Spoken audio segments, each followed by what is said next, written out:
A puntos de vista, ya estábamos adelantando un poquitito el tema que se viene. Fernanda, ¿cómo estás? Buenas tardes, antes que nada, buenas noches. Así es, ¿cómo te va? El saludo también a toda la gente que se va sumando. Gracias por estar del otro lado. Vamos a hablar de esto, ¿verdad? Una modificación que pretende que los menores de edad, 14 años, puedan tener acceso a armas en el ámbito del deporte. Sí, la competencia o las competencias de tiro específicamente fue uno de los artículos. Hay que decir, Diego, este proyecto de ley que ayer se trataba en la Cámara de Senadores tiene más de 200 artículos, modifica varios aspectos en sí en cuanto al uso de armas, el control, la compra, reglamentaciones varias, muy amplias, pero fue un artículo en particular en el que quedaron por bastante tiempo debatiendo los legisladores y hacía referencia al uso de armas para competencias de tiro. Se disminuye la edad desde los 14 años en adelante, pero con fines deportivos. Asimismo, hoy solamente desde los 22 años pueden tener acceso las personas a este tipo de armas. Así que vamos a hablar de eso y vamos a preguntar un poquitito de qué se trata y por qué puede ser importante que se modifique esto en la futura ley. Así es, vamos a tener contactos vía Zoom también con algunos senadores que estuvieron participando de la redacción, de la explicación y el debate ayer, pero también tenemos aquí invitados en piso. Ya queremos saludar al señor Osvaldo Verges, él es presidente de la Federación Paraguaya de Tiro. Osvaldo, ¿cómo le va? Gracias por venir. Buenas noches, Diego, muchas gracias por la invitación y estamos aquí para tratar de evacuar y darle un poco de entendimiento a este asunto que generó un poco de movimiento en la gente que no entiende, así que estamos dispuestos a lo que digan. Excelente, gracias. Y también nos acompaña Claudio Frasconi, él es tirador deportivo panamericano. ¿Cómo le va? Gracias por venir. Muy buenas noches y muchas gracias por la invitación. Un gusto participar y estamos, como dice Osvaldo, acá para tratar de aclarar algo que se dio. Ese debate fue muy largo por una cuestión de una confusión que se dio ayer en la Cámara con el tema de la redacción de ese artículo. Antes de meternos en el tema puntual, ¿cuánta gente practica tiro en Paraguay? ¿Qué población es la que podría participar si es que cambia la ley? Porque así es, ¿verdad? Hoy solo de los 22 años puedes participar en una competencia o practicar el deporte. Es así, así mismo. La ley actual, la 4036, establece so pena privativa de libertad de que se puede practicar ese deporte con el acceso a las armas de los 22 años y un día. Y so pena privativa de libertad, digo, porque la ley establece que el que facilitare un arma de fuego o de cualquier tipo a un menor de 22 años está expuesto a una pena de 5 a 10 años de cárcel. Ok, y la competencia de tiro hoy día tiene muchos participantes, ¿cuántos competidores más o menos estiman aquí en el país? Ninguno. ¿No? Menores. No, de 22 en adelante. De 22 en adelante, y mira, la franja etaria como está reglada desde muy alto, entonces quedamos unos pocos. Así que no habrán más de 50, si mal no equivoco.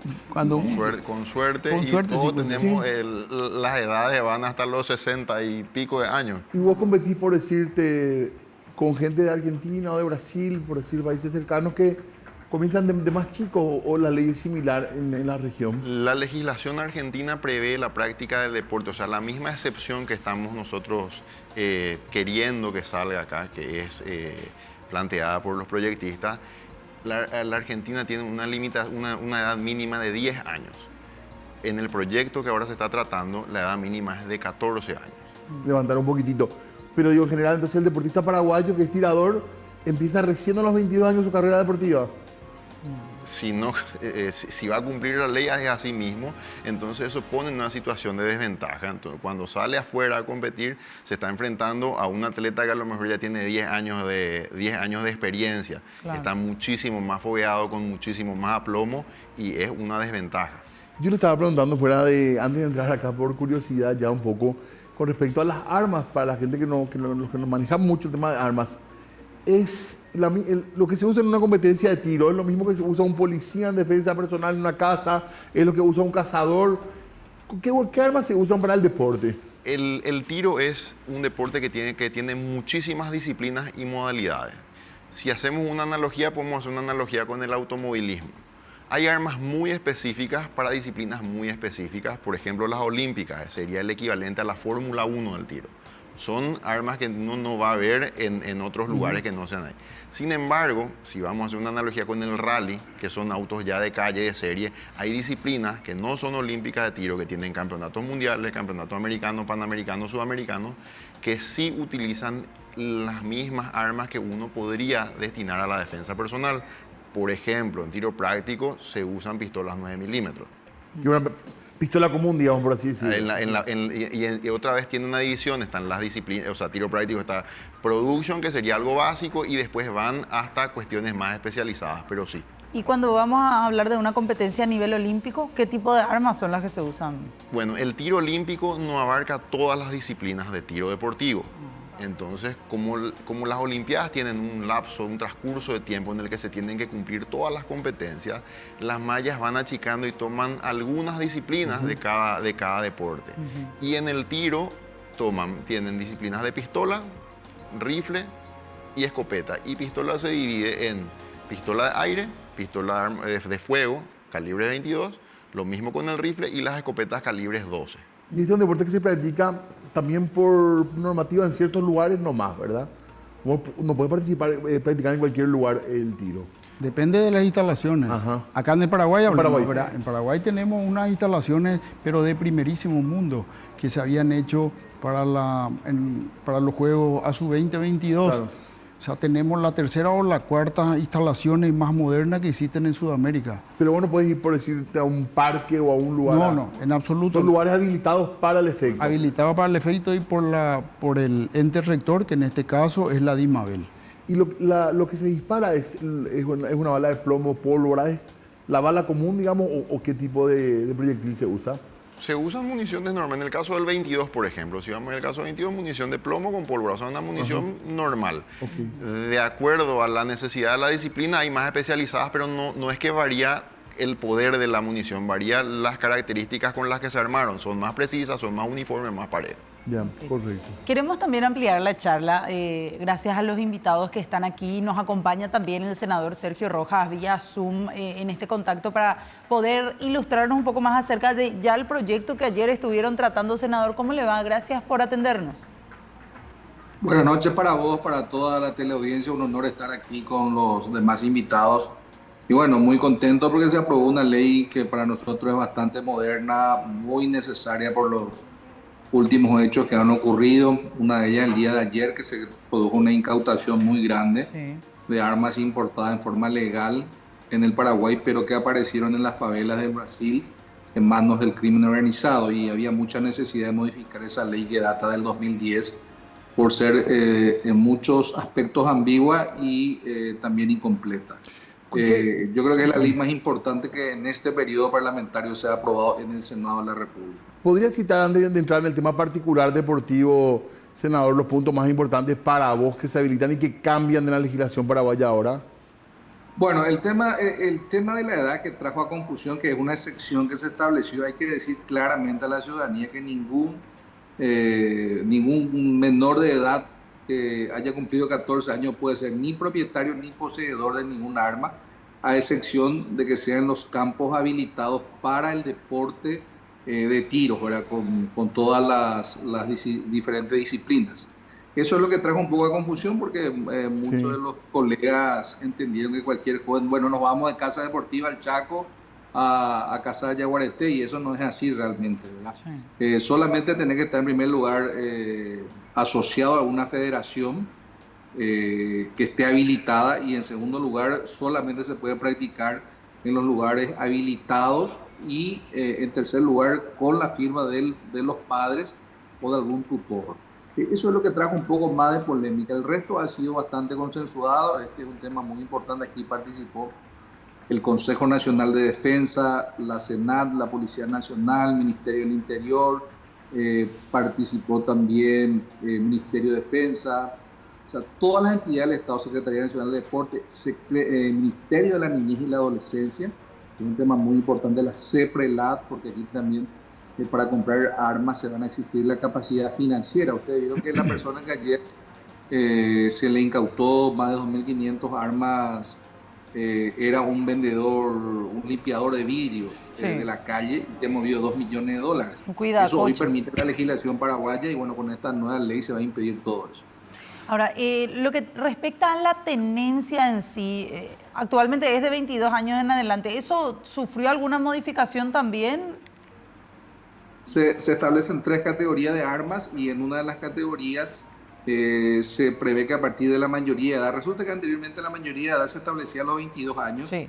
y eso a partir de un tiempo para atrás pasó a ser 18 años. Ahora, esas armas de mayor calibre, que son las que le interesan al crimen organizado, pasaron con una exigencia de 25 años. O sea, ahí creció la exigencia, además de otros muchos requisitos que justamente Frasconi, que fue uno de los que participó en la redacción de esta ley, les puede informar con absoluta precisión. ¿Cómo se inicia el estudio de esta ley? Jueces especializados del crimen organizado de Paraguay, en funciones actuales, nos dijeron, miren, esta ley actual, vigente, tiene demasiadas lagunas y nos plantean algunas modificaciones. A partir de ahí, nuestra comisión, que es la Comisión de Lucha contra el Narcotráfico, convoca una primera audiencia pública y ahí notamos que en realidad necesitábamos tumbar la ley actual y hacer una nueva ley, y ahí es donde hacemos esta nueva ley que cuenta con 289 artículos. Uno de los artículos es la más debatida, que es la 147 o 157, que hace referencia a esa sección Sí. para habilitar la práctica del tiro deportivo, porque en esa mesa de trabajo también participó el sector civil, representante de la Secretaría Nacional de Deportes y las federaciones que justamente integran en este momento con nosotros la mesa. Y el Ministerio de la Niñez, la Secretaría de la Niñez, que dijo, senador, ¿están de acuerdo con esta Estaba de modificación? acuerdo, el viceministro justamente al final ya del debate, nosotros pasamos un video, porque también nosotros de la Comisión de Lucha contra el Narcotráfico le solicitamos que el parecer público de todas las instituciones públicas, ¿verdad?, valga la redundancia, y el viceministro de Niñez y Adolescencia dijo claramente que estaba de acuerdo con la redacción de esta ley. El tema principal o el problema principal son las armas que están en clandestinidad, las armas en negro, digamos, ¿verdad? ¿Esta ley va a ayudar a que esto disminuya o...? Va a ayudar muchísimo, y me gustaría que inclusive Frasconi, que es un experto en armas, que ha sido uno de los principales redactores, porque fue un equipo multidisciplinario del sector público y privado, que a partir de él te va a dar con mucha precisión lo que son las modificaciones. Ok. Senador, usted hablaba de 3 categorías distintas. ¿Qué tipo de armas va a poder comprar o adquirir o tener, en este caso con la aportación de armas ya desde los 18 años una persona?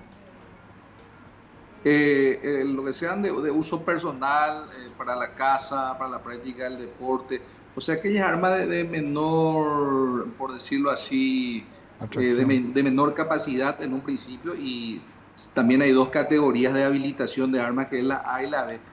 Vamos a irnos al mundo, por decirlo así, del vehículo, que es lo que la gente más entiende. Sí. Mientras vos no hayas manejado un automóvil, no podés manejar un camión triple E. Claro. Y así mismo va a ser en el tema de armas. En primer lugar, las armas de menor calibre, uno tiene que tener la habilitación, haber usado esas armas, y a partir de ahí recién se puede habilitar las armas de más grueso calibre, por decirlo así. Ese más o menos es la temática de esta nueva legislación. Y se incluyen más requisitos también. Estaba leyendo una opción también de tener un certificado de aptitud psicofísica. Sí, cuando hablamos ya de armas de mayor calibre, en la medida que sean de mayor calibre, que son las armas que más le interesa al crimen organizado, los requisitos se vuelven mucho más fuertes. Además, lo que ya citaste, no haber tenido ningún antecedente con el crimen organizado, con violencia doméstica, con abigeato, con narcotráfico, tener la capacidad financiera, que es un tema muy importante, Sí. porque notamos que en Paraguay muchos sicarios se van a comprar las armas, no tienen ninguna capacidad, no tienen ningún ingreso, pero sin embargo te compran armas de mucho valor financiero. Entonces, uno de los requisitos es demostrar cómo podés comprar esta arma, cuáles son tus ingresos, va a ser uno de los requisitos. Bueno, sumado a esto nada más, senador, también la transparencia, por sobre todo en ese tipo de gestiones, el control para que de por medio no aparezca los famosos negociados que le permiten a alguien adquirir este tipo de armas sin saltándose, digo bien, todos esos requisitos. Ese un poco va a ser el desafío una vez que esta ley ya esté vigente, ¿verdad? Asimismo, nosotros estamos de la Comisión de Lucha contra el Narcotráfico. Imagínense la cantidad de instituciones que han participado con tantos intereses por medio desde importadores, comerciantes, la DIMABEL, que es la que controla el Ministerio del Interior, Policía Nacional, Senat, o sea, una cantidad enorme, la parte deportiva, que todos estén de acuerdo para nosotros ha sido un gran logro. Nosotros en realidad, jueces del crimen organizado, fiscales especializados que estuvieron de acuerdo con y participaron activamente en la redacción de esta nueva ley. Para nosotros es una ley muy moderna y seguramente ya otros expertos en el manejo de armas van a poder también calificar la calidad de esta legislación positiva para el Paraguay, que ha tenido un avance muy importante, pues siempre el Senado es la entidad más complicada para aprobar esta legislación, que es un verdadero código, porque 289 artículos Claro. tiene esta ley. Senador, gracias por el tiempo. Vamos a seguir hablando nosotros acá en estudio, así que en cualquier momento volvemos a consultar con usted. Muy amable, ¿eh? A las órdenes. Gracias. Bueno, para completar un poco la información también del plano legislativo, ¿verdad? Lo que es todavía, esto necesita un par de trámites legales todavía. Es así realmente. Está de acuerdo, evidentemente también esto va a ayudar un poco a esclarecer todo el panorama en sí de la adquisición de armas desde el punto de vista deportivo también. Como mencionó el senador, todas las partes involucradas en el comercio y uso de las armas, entre esos nosotros como deportistas y como propietarios de armas, tuvieron participación y se contempla todo en la ley. Esta ley va a agilizar los trámites, va a garantizar una trazabilidad única con controles biométricos. ¿Cómo se va a hacer eso? Hoy en día, para la compra de armas y de municiones se está usando un sistema informático SID de la DIMABEL. El sistema informático ya tiene las herramientas biométricas porque hay que poner una huella dactilar. Lo que este proyecto introduce de novedad es que ese sistema va a estar interconectado con la base de datos de identificaciones de la Policía Nacional. Entonces va a hacer el cotejo de la identidad, va a ser en tiempo real. Y la identidad biométrica se va a usar para todas las transacciones de material controlado. Entonces, de repente, si uno va a ir a comprar municiones, va a ser cotejada que el comprador sea la persona que dice que es el comprador. CEPRELAT también introdujo muchos requisitos. Uno de ellos es el de la factura electrónica. Entonces, eso también va a garantizar que alguien no esté comprando armas o municiones a nombre de otra persona, porque le va a llegar la factura electrónica a la persona que está a nombre. Y con respecto a la franja, digamos, de la polémica o la discusión, ¿qué hay que aclarar en cuanto a los requisitos que va a tener una persona, un padre, una madre, para que su hijo menor de edad pueda competir en un deporte de tiro? ¿Por qué pruebas, por qué necesidades burocráticas van a pasar? Primero, eso es algo que se da en todo el mundo. Y volviendo al ejemplo del automovilismo, si a Joshua Durksen, que hoy todos estamos orgullosos de sus logros, no se le dejaba manejar antes de los 18 años, él hoy no iba a ser lo que es. Entonces, en el deporte, siempre la edad de inicio tiene que ser temprana para poder alcanzar el máximo potencial. La gente se tiene que quedar tranquila porque no significa, como dijo el senador, es una excepción, no significa que una armería pueda entrar un menor de 14 años y diga, esto dice la ley y yo quiero comprar una pistola. El menor, y en la redacción del artículo creo que quedó específicamente que no podrá ser propietario, tenedor, ni podrá adquirir armas de fuego ni municiones. Ni portar. Ni portar. Para eso, el requisito es una autorización escrita por los padres del padre, o sea, sin esa autorización no va a poder practicar. ¿De los dos padres o de uno solo? De uno de los responsables. Una autorización por escrito. El arma va a tener que ser propiedad de uno de los padres o de la persona que va a estar de responsable en ese momento a la cual se le asigna la responsabilidad, que va a tener que tener un carnet de habilitación vigente, que es lo que habló el senador de las dos clasificaciones como licencia de conducir. Y el lugar, al hablar de un lugar habilitado, estamos hablando de un sitio adecuado para la práctica del deporte, donde en la ley tiene los requisitos para ser habilitado, no es que puede ser el patio de una casa o una granja, y la autoridad competente de la ley, que es la DIMABEL, es la encargada de habilitar esos lugares. Tiene que ser un joven, una joven federado o federada, digamos, para poder competir en esto. Claro. Sí. Y para poder hacer las prácticas. Porque yo decía deportivo y parece como la pesca deportiva, que va a poder salir a cazar un niño menor. No es esa la idea, ¿verdad? En ningún momento el artículo 127 habla de la cacería. Eso fue lo que generó un malentendido. Creo que la palabra deportiva lleva confusión, porque viste que se habla de pesca deportiva cuando no es, cuando uno lleva el pescado, por decirlo de alguna manera, ¿verdad? Es que la caza deportiva, o sea, la ley de armas mal podría regular la caza, porque la caza tiene su legislación vigente. Entonces es otra legislación, no se puede ni permitir ni derogar con la ley de armas. Pero eso generó una confusión, mezclar el término menores, caza y arma. Realmente lo que se busca con esa ley es poder reactivar el tiro, poder tener representación nacional en los eventos que van a venir, porque van a venir más. Desde el momento que tenemos la infraestructura, sería una pena no utilizarla. El año que viene, como dijo Osvaldo, se hacen los Panamericanos juveniles acá en Paraguay y nosotros no vamos a tener ¿Incluye representación. tiro la competencia? Incluye, Pero pero hoy Paraguay no tendría competencia. no solamente no tendría, tampoco podrían venir a participar gente del exterior con nuestra ley o nuestra legislación vigente. Si esta ley no es modificada y no permite esa modificación de la que tanto la gente habla, tampoco vamos a poder pegarnos el lujo de tener una justas deportivas como unos panamericanos que conceden cupos olímpicos. Claro. Actualmente, ¿en qué disciplinas tenemos representación? ¿En qué tipo de disciplinas relacionadas al tiro deportivo? Modalidades. Modalidades.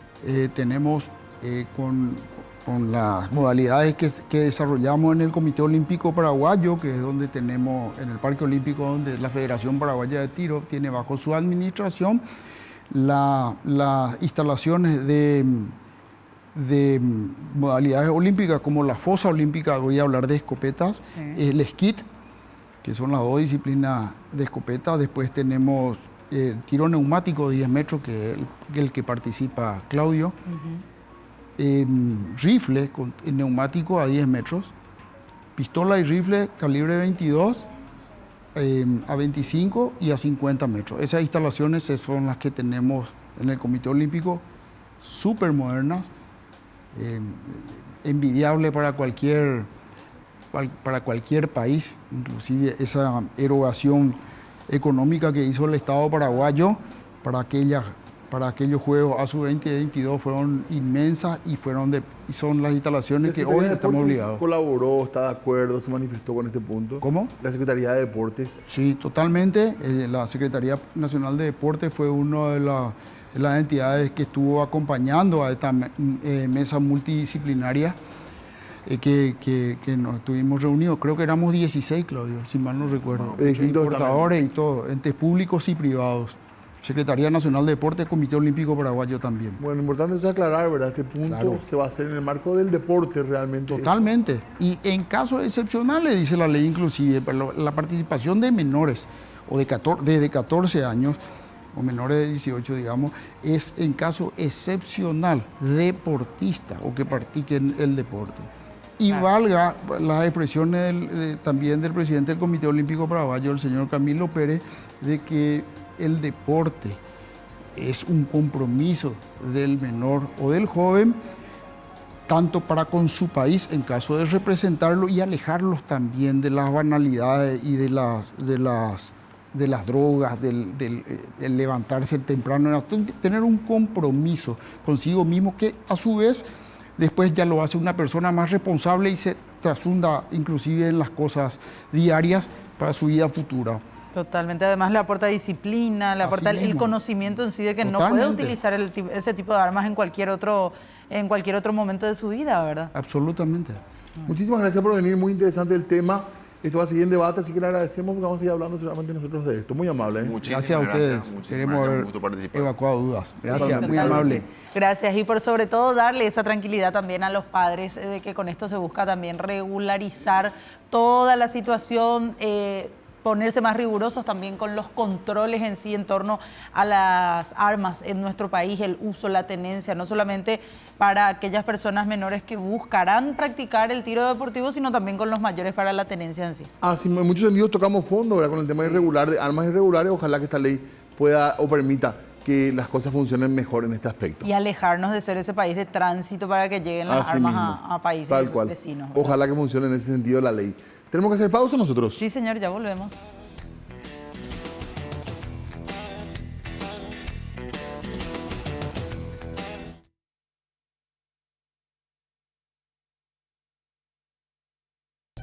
Decime, ¿vos crees que las personas somos totalmente libres de hacer lo que queremos? No. No, la verdad. Y por la ley, esa es mi opinión. ¿Limita mucho a la gente? Sí, limita mucho a la gente. Y yo creo que cada persona sí es libre de hacer lo que quiere. Para mí que sí. La mentalidad es lo que vale y si supera su mente yo creo que va a lograr todo lo que se proponga. Siempre, cada uno está en la mente, ¿cómo se dice? Pues en teoría sí, ¿verdad? Pero hay muchas limitaciones de por medio, ¿no? Como la ley, el miedo a la reacción ajena y eso, pero en teoría sí, depende de lo que quieras hacer, supongo. O sea, yo diría que sí, pero hay muchos factores de por medio que no permiten ese tipo de liberación. Claro que sí, lo que uno quiere tiene que hacer. Si uno se propone va a llegar a hacer lo que uno quiere ser. Y yo creo que sí. Cada uno decide qué quiere hacer y qué no. Si uno quiere lograr. No es fácil explicar realmente, pero puede ser. Somos un poco tercos para eso. Pero si uno quiere ir adelante, tiene que tratar solamente de ceder en cosas. Porque la vida no es tan larga y uno tiene que prepararse. Si no se preparan, entonces el mundo se le va a venir abajo. Pues viven más la gente que han estudiado, que no es terco.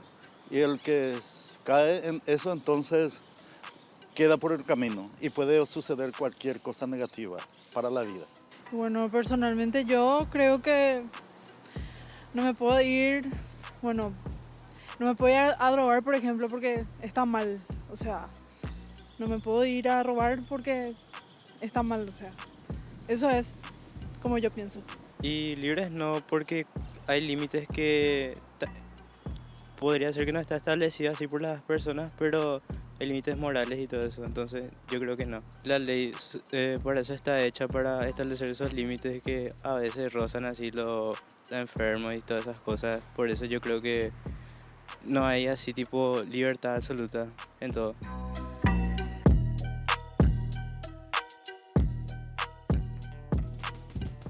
Muy bien, ¿cómo arrancamos hoy con encuesta y hablando de la libertad?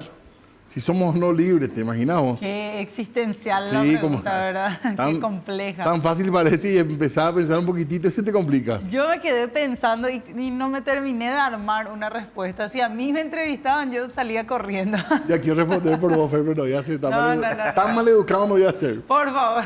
Sergio Carrón, en una noche más de un tereré con el coach. ¿Cómo le va? Gracias por venir, Sergio. Hola Fernanda, ¿cómo estás? Hola Diego, ¿cómo están? Y bueno, ¿y cuál es la respuesta que darían ustedes? No ¿Somos libres No, no o somos. no? No somos. No. Podemos poner, le pido a la producción la primera placa, entonces vamos a arrancar con una afirmación Sí. desde la cual quiero apuntar, ¿verdad? La afirmación dice, soy absolutamente libre de hacer lo que quiera. ¿Qué les parece? ¿Es así o no es así? No. No. No. Tiene muchos marcos. Tiene muchos marcos, ¿ok? Y es algo filosófico y sobre todo es muy interesante porque se trabaja desde el coaching ontológico. En el coaching ontológico y en otras profesiones hay algo que se llama creencias limitantes. O sea, que hay límites que nos ponemos en la vida, pero tiene que ver más conmigo, con lo que yo creo, con lo que yo me limito, que con lo que pasa en realidad afuera de mí. Un poco lo que habíamos trabajado con el tema de las cuerdas o el círculo de influencia y preocupación, ¿verdad? Sí. O sea, hay un montón de cosas con las que yo me enfrento, pero en realidad el que se limita y dice no puedo, muchas veces soy yo. Entonces, cuando nosotros trabajamos desde el coaching, que sos absolutamente libre de hacer lo que quieras, es justamente desafiar esas creencias limitantes. Es decir, ¿será? No, porque... Entonces ahí podríamos jugar. ¿Qué me impide ser absolutamente libre? ¿Por qué esta afirmación no se cumpliría? A veces mis creencias, mis principios. O Ok. lo que me dice la sociedad que tengo que hacer o ser. Ok, y ahí lo que dice Fernanda nos lleva a dos ámbitos. Uno, el personal mío, yo creo que no puedo, por lo tanto, si yo desafío, podría lograrlo, así que soy libre si yo desafío mis límites. Y después está lo que la sociedad establece como bueno o malo, ¿verdad? Y eso me impide en realidad actuar de manera libre si yo quiero hacer lo que quiero. La norma sí, en general. La norma sí. Claro, la norma legal, O sea, me refiero, ¿verdad? no Por te ejemplo. impide, pero sí te castiga. Ok, pero entonces yo puedo, por ejemplo, qué sé yo, cruzar un semáforo en rojo, ¿puedo hacerlo o no? Podés hacer. Ok. Pero si te ve un PMT en la ciudad. Exacto, exacto. Ah, Entonces, ya me hiciste pensar Sí. mucho, Sergio. Ya. y esa es la idea, porque justamente las reglas vienen a ordenar la convivencia entre personas libres que podrían hacer lo que quieran. Entonces, bueno, ¿cómo vamos a transitar en las calles? Porque si todos los vehículos libremente quieren cruzar una intersección, bueno, habría un accidente probablemente. Entonces, vamos a poner un orden. Y un orden tiene que ver con ciertas reglas. Sí. Y esas reglas tienen que ver con un semáforo, una señal de pare, una lomada o una ceda al paso. O sea, algún tipo de indicación que me dice a mí que yo tengo que limitarme con respecto a la libertad de la otra persona. Pero yo puedo infligir todo eso, de hecho pasa. De hecho hay accidentes debido a que alguien cruzó el semáforo en rojo. O sea, no es que haya una barrera invisible que hace que tu coche se quede ahí. Sí. Vos podés pasar, ¿verdad? Vos tenés una sonrisita, algo me querés decir, algo me querés decir. Se quedó pensando también. No, me parece súper interesante el tema realmente. Yo no creo en ese tipo de libertad, realmente me parece que no. Ok. Somos sujetos, de hecho, a un montón de circunstancias que nos impiden, ¿verdad?, ejercer nuestro ideal de libertad, que sí está muy vigente, o puede estar muy vigente, pero es de muy difícil ejecución, digamos. Exacto, porque por ejemplo, en la dictadura también no se podía hacer mucho menos cosas que ahora. Sin embargo, había gente que lo hacía, había gente que desafiaba el régimen. Ahora, ahí viene diríamos, el complemento a ese uso de la libertad. Ahora, lo que está diciendo Diego me resulta muy simpático, porque hay mucha gente que en los talleres dice, Nambrena, Sergio, guau que yo puedo volar si quiero. No. Guau que yo puedo nadar bajo el agua si quiero. No. Guau que yo puedo retroceder en el tiempo y no. Hay leyes, sí, físicas, fisiológicas, biológicas, que en realidad no las puedo Nos cambiar. limitan, digamos. Nos limitan. Ahora, por ejemplo, ¿yo puedo nadar bajo el agua? No. Pero el humano, queriendo lograr eso, qué sé yo, diseñó un sistema como el buceo, por el cual uno puede, de alguna manera, nadar bajo el agua. ¿Puedo volar? No tengo alas, pero hay gente que se tiran como una especie de planeadores similares a las ardillas, que ellos abren un traje y planean. Cuando uno ve los videos de estas personas, es algo muy similar al vuelo. Por supuesto, ellos no pueden cambiar la dirección, subir o bajar, simplemente ellos tienen que planear. No es algo adherido a sí mismo. Claro, pero ahí lo importante es que estas personas, aunque tienen un límite físico, biológico, fisiológico, lo desafían hasta un cierto nivel, diríamos, ¿verdad? O sea, tampoco la persona que se pone el traje de buzo puede vivir bajo el agua como viviría un delfín. No lo puede hacer. Puede respirar un tiempo, unos minutos, hasta ahí. Pero igual, vencieron esa limitación, incluso biológica. Si eso que es tan inmodificable se puede cambiar con el uso o se puede transgredir, digamos, con el uso de la libertad, imagínense todas las reglas de convivencia que hay entre nosotros. ¿Verdad? Pero ahí vos decías, Diego, que no estás tan de acuerdo con eso. No, creo que es interesante lo que decís, pero sigo pensando ahora que hay límites que son insuperables, ¿verdad? ¿Cómo pero cuáles, sí, por ejemplo? sí creo que los límites que en general tienen las personas han hecho eso, ¿verdad? El ser humano es eso, sí, ha buscado eternamente. Cuando no pudo hacerlo, se imaginó, como Julio Verne, que no tenía la forma de hacerlo, pero escribió las formas que después se hicieron. Y es muy interesante, ¿verdad? Porque el anhelo de libertad me parece una fuente de inspiración muy importante, ¿verdad?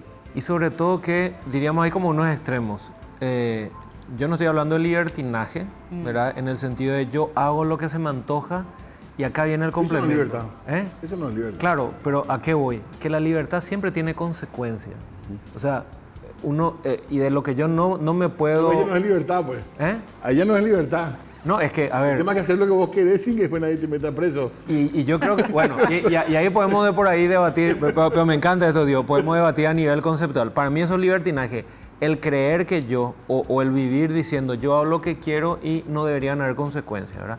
Pero en realidad, si yo cruzo el semáforo, más allá de la PMT, hay una posibilidad de que yo tenga un accidente y apeligro mi vida. Entonces, no es solamente porque voy a recibir una sanción, sino porque el semáforo es un límite, pero también me permite tener cierto nivel de libertad. Porque cuando está en verde, yo puedo cruzar tranquilo. Igual que la avenida que estamos viendo acá, las avenidas tienen límites marcados. Sí. Esos límites de alguna manera me conducen por un lugar y me dan la libertad dentro de ese lugar y también me advierten qué está afuera y qué es el otro lado. Y que si yo altero eso, bueno, puede haber una consecuencia. Entonces, yo puedo alterar, claro, yo puedo ir en sentido contrario, pero ¿cuál sería la consecuencia? Entonces, lo que pasa muchas veces es que nosotros decimos, la libertad es libertinaje, porque hay que controlar, hay que poner normas. Y después nos vamos al extremo que es, no se puede hacer nada porque todo está arreglado y todo lo demás. Y hay, bueno, y también acá están todas las normas de convivencia, reitero. Claro. La cuestión semafórica, el derecho a la propiedad, o sea, yo soy libre de agarrar el celular de Fernández y llevarlo porque me gusta más. Y sí, pues hay un límite, hay una propiedad, hay unas reglas, Sí. eso se considera en esta sociedad un robo, entonces hay un castigo. Y por todo eso, y acá vamos a entrar en los verbos que quiero trabajar después con ustedes. En realidad yo tomo una decisión. Pudiendo hacer eso, yo decido. Y si le tocamos esa clave al ser humano, Sí. y si le enseñamos a que no es solamente lo que no puede, sino lo que él elige, y si le abrimos la posibilidad de elegir, quizás sus resultados puedan ser distintos. O sea, ¿dónde no hay libertad? Sí. Acá. Sí, no hay problema. Eso es innegociable, ¿verdad? O sea, yo puedo seguir hablando y la consecuencia nadie me va a escuchar. Y te van a cortar. No van a cortar. Tenemos que hacer una pausa, Sergio, y volvemos Gracias. para hablar de esos verbos. Muy bien, 53 minutos pasaron de las 19. Estamos hablando de libertad, pero no del Club Libertad. Estamos hablando de la libertad en realidad. Sí, Sería un milagro. Que para nos- tu mala suerte, no estamos hablando del club. Sí, yo aunque la verdad con el equipo acá que nos rodea prefiero que ni hablen de libertad. Bueno, Sergio, nos queda pendiente hablar de qué específicamente para el martes. Bueno, ahora me pongo a pensar por qué me miraba Diego con cierta cara, así como que Sí. yo estaba tocando el tema de libertad y como que en ese tema no puedo discutir con él. Claro, había sido ahora por eso. Ok, bueno. No, claro, sobre todo es entender que profesiones como el coaching ontológico u otras que trabajan con el bienestar de la persona, con el desarrollo de la persona, justamente uno de los temas que tienen que confrontar a la persona es si tu vida está siendo como la que vos querés y por qué no. Y ahí es donde aparecen estas creencias limitantes, que justamente entrando a analizar algo que parece tan filosófico, en realidad, ¿qué te limita? En realidad no sos absolutamente libre. Y después, por supuesto, hay cosas como las que estuvimos hablando, cosas biológicas, fisiológicas, normativas sociales, que son acuerdos, ¿verdad? Que son también distintos en cada país. Sí. O sea, nosotros aquí tenemos ciertas normas de convivencia que nos restringen y nos, diríamos, dan libertad, distinto a otros países donde, por ejemplo, las mujeres se tienen que vestir Claro. ocultando todo su cuerpo. Y aquella que no lo hace, haciendo uso, diríamos, de su libertad, tiene una consecuencia terrible. Total. Entonces, pero volviendo al ámbito privado, es qué cosas yo no estoy logrando como ser humano porque yo mismo me limito debido a que traigo ese esquema de que hay reglas que me impiden hacer lo que quiero hacer y sobre todo yo no me desafío a que finalmente es una decisión mía ser más libre o mantenerme en ese nivel, porque esa es una decisión también. Claro. Así que de eso vamos a estar hablando el martes. Excelente. Lo dejamos para la próxima porque se nos acabó el tiempo, Sergio. Sí, no hay problema. Muy amable, gracias. Dale, gracias a ustedes. Tenemos que hacer una última pausa, ya volvemos.